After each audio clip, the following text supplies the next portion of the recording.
Hey YouTube, Kira Qualia here, bringing you all an update to my Hexaorb Sorceress Cardfight Vanguard Overdress deck profile for post-advance of the Intertwined Stars. This is kind of like an Oracle Think Tank type of deck that focuses on checking the top cards of your deck and reorganizing them so you can set up some critical and front triggers on the top of your deck so you can have some pretty good power up with the deck as a whole. We got even more good support in the Advance of Intertwined Stars booster set for this deck, and I feel just like the more and more support we get for these decks, the more relevant they'll be compared to some of the main decks for the D format. So let's go ahead and get started with the deck profile. So we'll go ahead and start off with the Ride deck, with our starter being the Tri-Connect Sorceress, just the standard starter. When wrote upon, if you went second, draw a card. Our grade 1 still the same since this deck first came out, being Tier Square Sorceress. When this unit is wrote upon by Pentagleam Sorceress, you can counterblast 1 and draw a card. So it's draw power. This is really what plays into the Oracle Think Tank likeness of the deck. And also our grade 2 being the Pentagleam Sorceress. When this unit is wrote upon by Hexaorb Sorceress, you can look at the 3 cards from the top of your deck and put them on the top of your deck in any order. This is the setup we were talking about that works very, very well with Hexaorb Sorceress as well. And also our grade 3, the main grade 3 in the deck, being Hexaorb Sorceress, being the main grade 3 to go for. We are also running 3 additional copies of this card. When you your drive check reveals a trigger unit, you choose one of your rear guards. It gets plus 10,000 power until the end of the turn. And on the Vanguard Circle, once per turn, if you Persona Road this turn, you can counterblast 1, Soul Blast 1, reveal up to 1 critical trigger or over trigger. Or I said over trigger, front trigger would be pretty insane for over trigger. And from your hand, put it on the top of your deck. And then this unit gets drive plus 1 until end of turn. So it'll make up for you minusing yourself for the card you place on the top of the deck by giving you that drive plus 1, just giving you additional options to get more and more triggers with this card's drive check, giving your rear guards power, but also being able to have that setup ready to go as long as you have the critical or front trigger in your hand to use. For the additional backup grade 3s that we run in the deck, I also run 4 of the new Ezrod Angel. When this unit is placed on rear guard, use Soul Blast 1, look at the top card of your deck. If it is a unit card, you may call it to a rear guard in the same column as this unit. So this can help if you had to set up, like, let's say, non-trigger units on the top of your deck. So if you do that with your grade 2 Ride setup, you can at least call Ezrod Angel to get that unit out of the way and then have more of a rear guard setup depending on what unit you call. We do run a good number of grade 1s in the deck, so there's a good chance you can call one of those to the rear guard column as this to at least boost this unit. I also run still 3 of the Knight of War damage Flasado. It cannot be chosen by your opponent's card effect, so it protects it from being retired by cards.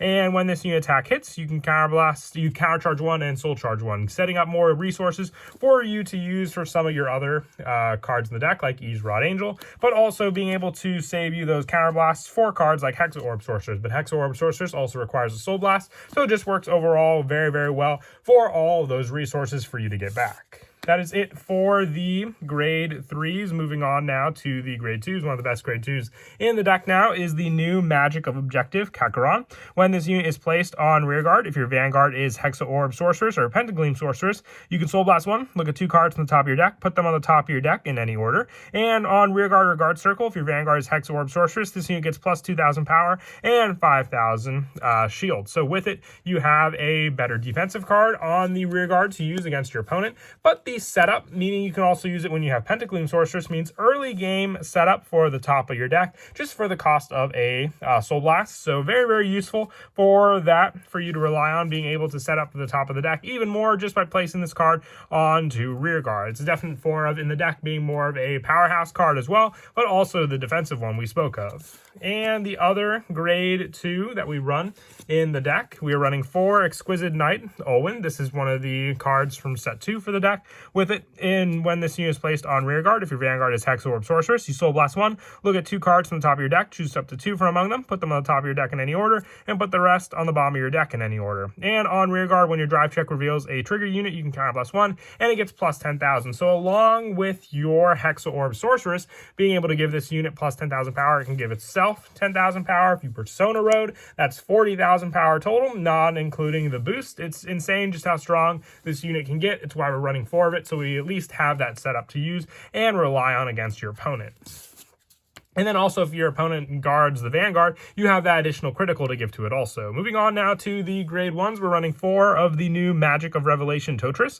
When this unit is placed on rear, if your Vanguard is grade 3 or greater, you counterblast 1, search your deck for up to 1, Hexaorb Sorceress, reveal it, put it into your hand, and shuffle your deck. So this just searches out your Persona Ride. The Persona Ride is very, very vital for your playstyle in the whole deck. So being able to just to search for that grade 3 makes this a definite 4 of in the deck. A counterblast cost, but the majority of what we use is Soul Blast for our grade 2s, Kakarot and Olwen. They just use Soul Blast, not even Counterblast. You save your Counterblasts for cards like your Hexaorb Sorceress, and then being able to, like I said, reuse and replenish those resources with Fossato makes it all the better. So 4 Totris means you at least have that guarantee to search into your main go-to grade 3 for you to Persona Ride and gain the main skills of that card.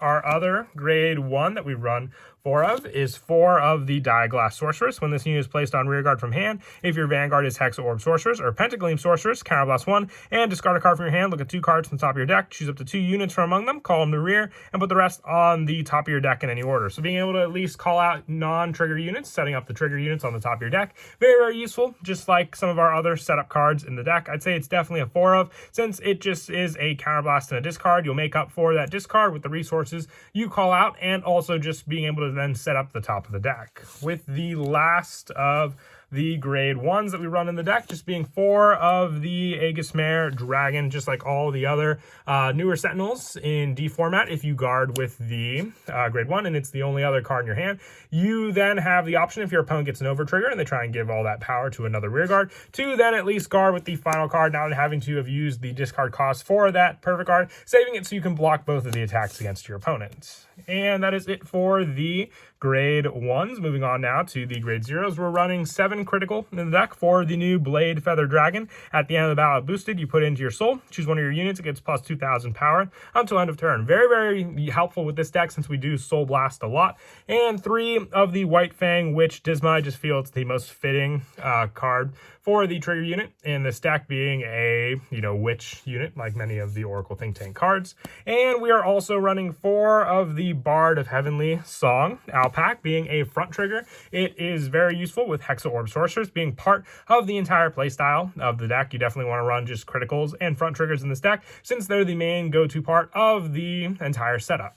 And with this one being more of the shield unit, it's good for the defensive lineup. We get more and more triggers with card abilities. It just makes it that much better for you to use in the deck. And lastly, our heal trigger is the Circling Sorceress, just like the Witch critical. I'd say it's the most fitting heal in the deck, saving the other ones for Bastion for that. And lastly, our over trigger is the Light Dragon Deity of Honors, our Martinella. This card is insanely broken, just being able to give drive checks to your rear guards, and with an immense number of grade 3 lineup, that just means more twin drive options for those rear guards when they attack also. But that is it for the deck profile. I hope you all enjoyed. We get more and more support, like I said, with every update. So with this one, we definitely got more support in set 3 than set 2 for Hexaorb Sorceress, definitely strengthening the deck. So I hope you all enjoyed. And as always, until next time, please don't forget to leave a like and subscribe. And Kira Qualia out.